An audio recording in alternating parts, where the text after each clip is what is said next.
নমস্কাৰ ছাত্ৰ ছাত্ৰীসকল মই জাহ্নৱী দাস আজি তোমালোকৰ বিজ্ঞান বিষয়ৰ অষ্টম অধ্যায় বতাহ ধুমুহা আৰু ঘূৰ্ণীবতাহ পাত্ৰীৰ বিষয়ে আলোচনা কৰিম আজি আমি শিকিম বিজুলী ঢেৰেকনিৰে সৈতে ধুমুহা আৰু ঘূৰ্ণীবতাহ আহা ছাত্ৰ ছাত্ৰীসকল আমি শিকিবলৈ লওঁ প্ৰাকৃতিক দুৰ্যোগ মানে হৈছে প্ৰকৃতিৰ পৰা হোৱা দুৰ্যোগ বৰষুণে প্ৰায়ে সমস্যাৰ সৃষ্টি কৰে দেখিছানে বৰষুণে প্ৰায়ে সমস্যাৰ সৃষ্টি কৰে প্ৰকৃতিতে কিছুমান বিশেষ পৰিস্থিতি আছে যিবোৰে কেতিয়াবা দুৰ্যোগৰ সৃষ্টি কৰি মানৱ জীৱ-জন্তু আৰু উদ্ভিদৰ জীৱনৰ প্ৰতি ভাবুকি কঢ়িয়াই আনিব পাৰে দেখিছা প্ৰকৃতিতে এনে কিছুমান পৰিস্থিতিৰ উদ্ভৱ হয় যিসমূহ পৰিস্থিতিৰ ফলত কি হ'ব পাৰে মানৱ জীৱ-জন্তু আদিৰ ক্ষেত্ৰত কি হ'ব পাৰে সাংঘাতিক হ'ব পাৰে ভয়ানক হৈ পৰিব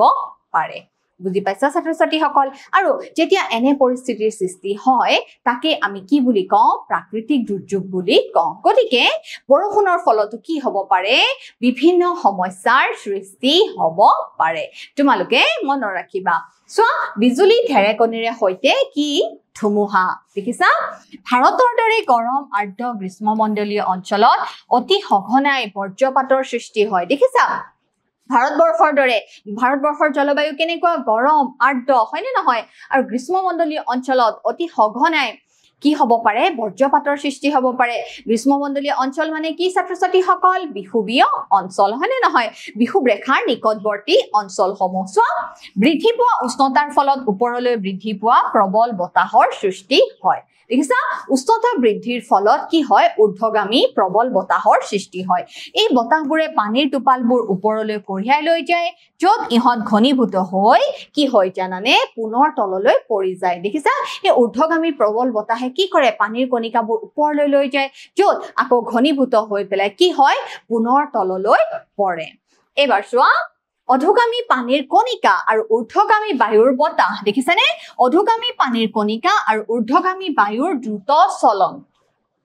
অধোগামী পানীৰ কণিকা আৰু ঊৰ্ধ্বগামী বায়ুৰ দ্ৰুত চলন এই ফলত কি সৃষ্টি হয় জানানে বিজুলী আৰু শব্দৰ সৃষ্টি হয় এই পৰিঘটনাটোৱে হ'ল বিজুলী ঢেৰেকনিৰে সৈতে ধুমুহা দেখিছানে তোমালোকৰ আগত বিজুলী ঢেৰেকনিৰে সৈতে ধুমুহা অহা চিত্ৰ এখন দেখুওৱা হৈছে এই ধুমুহা কিয় সৃষ্টি হয় এই ঢেৰেকনি কিয় সৃষ্টি হয় এই যে বৃহৎ শব্দৰ কিয় সৃষ্টি হয় কিহৰ কাৰণে সৃষ্টি হয় জানানে অধোগামী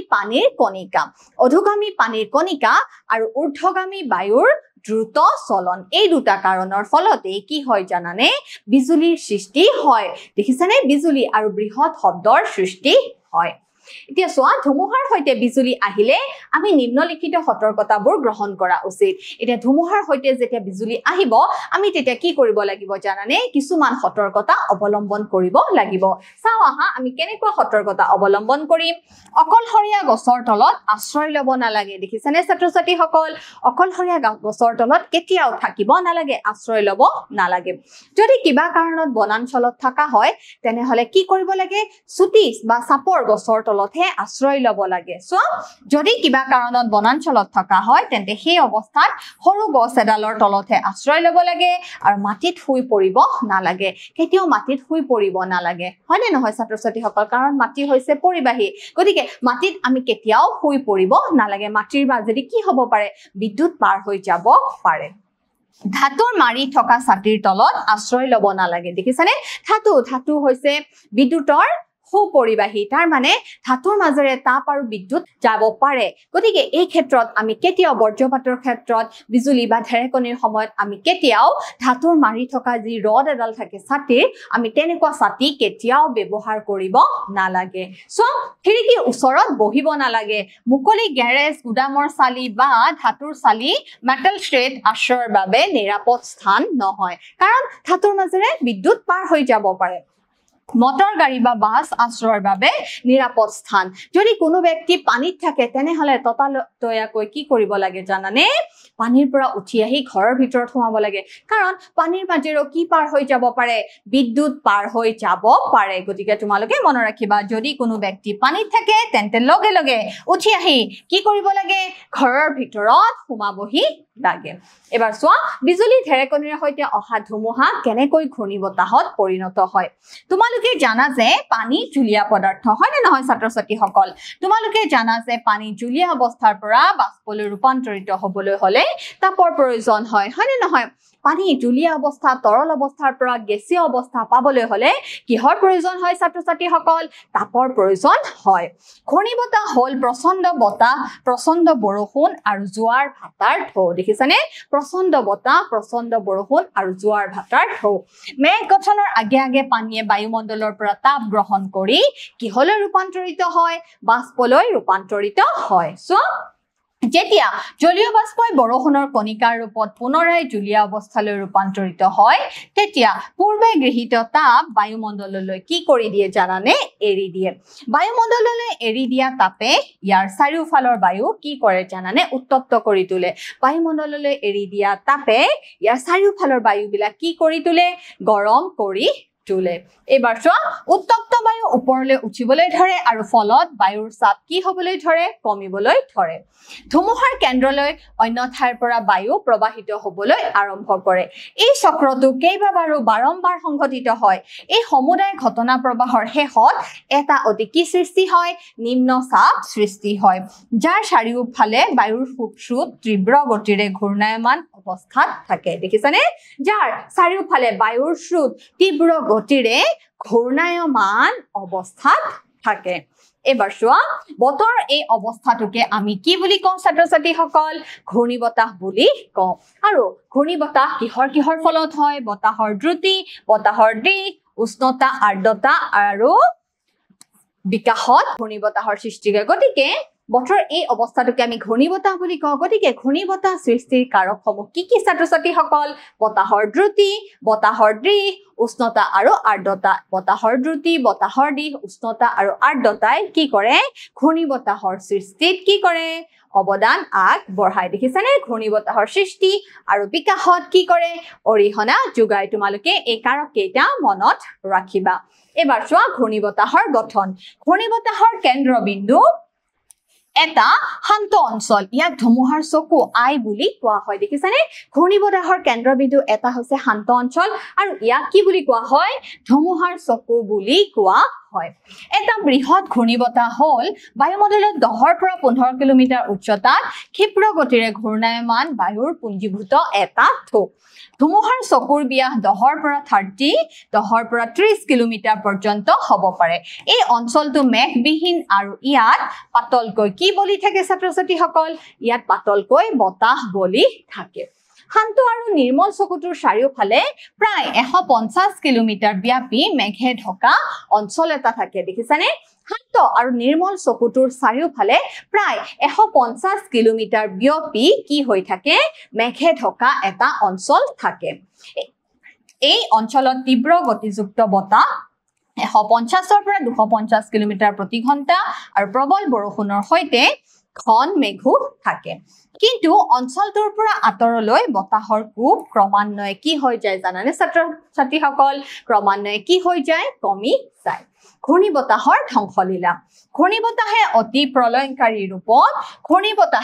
প্ৰলয়ংকাৰী ৰূপ ধাৰণ কৰিব পাৰে ধুমুহা শতাধিক কিলোমিটাৰ দূৰত্বত থাকিলেও কোবাল বতাহে উপকূললৈ পানী ঠেলি পঠিয়াব পাৰে দেখিছানে ধুমুহা শতাধিক কিলোমিটাৰ দূৰত্বত থাকিলেও কোবাল বতাহে উপকূললৈ কি কৰি পেলাব পাৰে পানী ঠেলি পঠিয়াব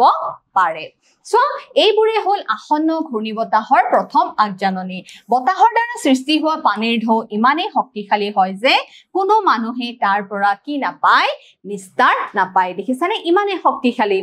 উপকূলীয় নিম্ন অঞ্চলবোৰত সাগৰৰ পানী সোমাই জীৱন আৰু সম্পদৰ বিস্তৰ ক্ষতি সাধন কৰে দেখিছানে তদুপৰি ই মাটিৰ উৰ্বৰতা শক্তি হাৰুৱা শক্তিও কি কৰে হ্ৰাস কৰে নেৰানেপেৰা প্ৰবল বৰষুণে বানপানীৰ অৱস্থাৰ অধিক অৱনতি ঘটাব পাৰে হয়নে নহয় গতিকে এইবোৰে হৈছে কি জানানে ছাত্ৰ ছাত্ৰীসকল এইবোৰে হৈছে প্ৰাকৃতিক দুৰ্যোগ ঘূৰ্ণীবতাহ সংসৰ্গী তীব্ৰবেগী বতাহে ঘৰ দুৱাৰ দূৰভাষ আৰু অন্যান্য যোগাযোগ ব্যৱস্থা গছ-গছনি আদি বিনষ্ট কৰিব পাৰে দেখিছানে বিভিন্ন যোগাযোগ ব্যৱস্থা পৰিবহন ব্যৱস্থা সকলোবোৰ ব্যৱস্থা উদ্ভিদ প্ৰাণী জীৱ জন্তু আদি সকলো বিলাকৰে কি কৰিব পাৰে বিনষ্ট কৰিব পাৰে লগতে জীৱন আৰু সম্পত্তিৰ কি কৰিব পাৰে প্ৰভূত ক্ষতি সাধন কৰিব পাৰে এবাৰ আমি শিকিম আহা টৰ্নেডো টৰ্নেডো মানে কি টৰ্নেডো এটা ঘূৰ্ণীবতাহ সো আমাৰ দেশত ইয়াৰ আগমন সঘনে নহয় কিন্তু আমাৰ দেশত ইয়াৰ আগমন কি নহয় সঘনে নহয় টৰ্নেডো হল আকাশৰ পৰা ভূপৃষ্ঠলৈ ব্যাপ্ত চুপি আকৃতিৰ এটুকুৰা কলা বৰণীয়া মেঘ দেখিছানে চুপি আকৃতিৰ এটুকুৰা কেনেকুৱা কলা বৰণীয়া মেঘ প্ৰায়ভাগ টৰ্নেডোৱে হৈছে নিশকটীয়া দেখিছানে টৰ্নেডো আকাশৰ পৰা ভূপৃষ্ঠলৈ চুপি আকৃতিৰ এটুকুৰা কলা বৰণীয়া মেঘ হয়নে নহয় আৰু টৰ্নেডো বিলাক প্ৰায়ে কি হয় জানানে নিশকটীয়া কিন্তু এটা প্ৰবল টৰ্নেডোৰ দ্ৰুতি পায় 300 কিলোমিটাৰ প্ৰতি ঘণ্টা পৰ্যন্ত হ'ব পাৰে দেখিছানে মনত ৰাখিবা ছাত্ৰ-ছাত্ৰীসকল মানটো কিন্তু এটা প্ৰবল টৰ্নেডোৰ দ্ৰুতি পায় 300 কিলোমিটাৰ প্ৰতি ঘণ্টা পৰ্যন্ত হ'ব পাৰে টৰ্নেডো ঘূৰ্ণীবতাহৰ অন্তৰ্ভাগতো গঠন হ'ব পাৰে ভাৰতবৰ্ষৰ সমুদায় উপকূল বিশেষকৈ ইয়াৰ পূৰ্ব উপকূল অত্যন্ত ঘূৰ্ণীবতাহ প্ৰবণ দেখিছানে ইয়াৰ ভাৰতবৰ্ষৰ পূৰ্ব উপকূল অত্যন্ত ঘূৰ্ণীবতাহ প্ৰবণ অঞ্চল তোমালোকে মনত ৰাখিবা কাৰ্যকৰী সুৰক্ষা ব্যৱস্থা আমি কি কৰিব লাগিব কিছুমান সুৰক্ষা ব্যৱস্থা গ্ৰহণ কৰিব লাগিব ঘূৰ্ণীবতাহৰ আগজাননী আৰু সতৰ্কীকৰণ সেৱা ঘূৰ্ণীবতাহৰ আগজাননী আৰু কি কৰিব লাগিব সতৰ্কীকৰণ সেৱা আগবঢ়াব লাগিব সৰকাৰি বিভাগ আৰু বন্দৰ প্ৰশাসনে হয়নে নহয় ছাত্ৰ-ছাত্ৰীসকল মৎস্যজীৱী জাহাজ আৰু লগতে সাধাৰণ ৰাজ্যৰ মাজত সতৰ্কবাণীৰ জৰুৰী আৰু খৰতকীয়া সম্প্ৰচাৰ দেখিছানে দূৰদৰ্শন ৰেডিঅ' যিমান বিভিন্ন সামাজিক মাধ্যম আছে কি কৰিব লাগিব সাধাৰণ ৰাজ্যৰ মাজত কি কৰিব লাগিব সতৰ্কবাণীৰ খৰতকীয়া সম্প্ৰচাৰ কৰিব লাগিব ঘূৰ্ণীবতাহ প্ৰবণ অঞ্চলবোৰত আশ্ৰয়থলী নিৰ্মাণ আৰু মানুহক নিৰাপদ ঠাইলৈ ক্ষীপ্ৰ স্থানান্তৰৰ প্ৰশাসনিক ব্যৱস্থা দেখিছানে এই সকলোসমূহ ব্যৱস্থা যেতিয়া আমি হাতত লম তেতিয়াহে মানুহ বা অন্যান্য প্ৰাণীসমূহ এই ঘূৰ্ণীবতাহৰ পৰা কি পৰিব ৰক্ষা পৰিব জনসাধাৰণৰ কৰ্তব্য এতিয়া অকল চৰকাৰে বা বন্দৰ প্ৰশাসনে এইটো ব্যৱস্থা ললে নহব আমি জনসাধাৰণসমূহ কি হ'ব লাগিব এই ক্ষেত্ৰত সজাগ হ'ব লাগিব আমি যদি চৰকাৰে আগবঢ়োৱা সতৰ্কবাণীবোৰ আওকাণ কৰি চলো তেনেহলে নহব সো দূৰদৰ্শন ৰেডিঅ' অথবা বাতৰি কাকতৰ জৰিয়তে প্ৰচাৰিত সতৰ্কবাণী আমি অৱজ্ঞা কৰিলে নহব আমি ঘৰৰ আৱশ্যকীয় সা-সামগ্ৰী ঘৰচীয়া প্ৰাণী আৰু যান-বাহন আদি সুৰক্ষিত ঠাইলৈ স্থানান্তৰৰ প্ৰয়োজনীয় ব্যৱস্থা কৰা উচিত দেখি বুজি পাইছানে ছাত্ৰ-ছাত্ৰীসকল এই ক্ষেত্ৰত জনসাধাৰণ কি হ'ব লাগিব সজাগ হ'ব লাগিব পানী আবদ্ধ হৈ থাকিলে তাৰ ওপৰেদি যান-বাহন চলোৱা অনুচিত কিয়নো বানপানীয়ে বাটপথৰ বিস্তৰ ক্ষতি সাধন কৰিব পাৰে আৰু আৰক্ষী অগ্নি নিৰ্বাপক বাহিনী চিকিৎসা কেন্দ্ৰ আদিৰ দৰে জৰুৰী সেৱাসমূহৰ ফোন নম্বৰসমূহ আমি কি কৰিব লাগিব মজুত ৰাখিব লাগিব আমি আমাৰ লগত ৰাখিব লাগিব হয় নে নহয় বিভিন্ন হেল্পলাইন নাম্বাৰ বিলাক থাকে আজিকালি এই নাম্বাৰসমূহ আমি আমাৰ লগত ৰাখিব লাগিব সো ঘূৰ্ণীবতাহ বিধ্বস্ত অঞ্চলত থাকিলে লবলগীয়া আন কেইটামান সতৰ্কতা দূষিত হোৱাৰ সম্ভাৱনা থকা পানী খাব নালাগে আমি কেতিয়াও দূষিত পানী সেৱন কৰিব নালাগে জৰুৰী অৱস্থাৰ বাবে খোৱা পানী সদায় মজুত ৰাখিব লাগে খোৱা পানী আমি কি কৰিব লাগে খোৱা পানী আমি সঞ্চয় কৰি ৰাখিব লাগে সো তিতি থকা সুইচ আৰু মাটিত পৰি থকা বিদ্যুৎ পৰিবাহী তাঁৰ স্পৰ্শ কৰিব নালাগে কাৰণ ইয়াৰ পৰা দুৰ্ঘটনা হোৱাৰ কি থাকে সম্ভাৱনা থাকে বিনা কাৰণত বা ধেমালিতে বাহিৰ ওলাব নালাগে অন্যায় দাবীৰে উদ্ধাৰকাৰী দলক ব্যতিব্যস্ত কৰিব নালাগে যিবোৰ বিভিন্ন উদ্ধাৰকাৰী দল আছে সেই দলসমূহক আমি কেতিয়াও ব্যতিব্যস্ত কৰি তুলিব নালাগে ওচৰ চুবুৰীয়া আৰু বন্ধু বৰ্গলৈ সহায়ৰ হাত আগবঢ়াব লাগে আমি আমাৰ সাধ্য অনুসাৰে কি কৰিব লাগে সহায়ৰ হাত আগবঢ়াব লাগে আধুনিক প্ৰযুক্তিবিদ্যাই সহায় কৰিছে হয় এই ক্ষেত্ৰত আধুনিক প্ৰযুক্তিবিদ্যাই বহুত সহায় কৰিছে আজিকালি আমি অধিক সুৰক্ষিত যোৱা শতিকাৰ আৰম্ভণিত উপকূলীয় অঞ্চল কোষ্টেল এৰিয়াৰ বাসিন্দাসকলে আসন্ন ঘূৰ্ণীবতাহৰ বাবে সাজু হ'বলৈ বা নিৰাপদ ঠাইলৈ বাসস্থান স্থানান্তৰিত কৰিবলৈ এদিনতকৈ কম সময় পাইছিল কিন্তু আজিৰ পৃথিৱীখন কি হয় জানানে ছাত্ৰ-ছাত্ৰীসকল আজিৰ পৃথিৱীখন বহুত বেলেগ কাৰণ বিজ্ঞানৰ অভিনৱৰ আৱিষ্কাৰসমূহ কি হৈছে আজিকালি বিভিন্ন দৈনন্দিন আৱিষ্কাৰ হৈ আছে নতুন নতুন আৱিষ্কাৰ হৈ আছে সামাজিক মাধ্যমৰ আজিকালি খৰতকীয়া সম্প্ৰচাৰ হয় নে নহয় গতিকে কৃত্ৰিম উপগ্ৰহ আৰু ৰাডাৰৰ জৰিয়তে আসন্ন কোনো ঘূৰ্ণীবতাহৰ আগমনৰ 48 ঘণ্টা পূৰ্বে ঘূৰ্ণীবতাহ সজাগতা জাননী কি কৰা হয়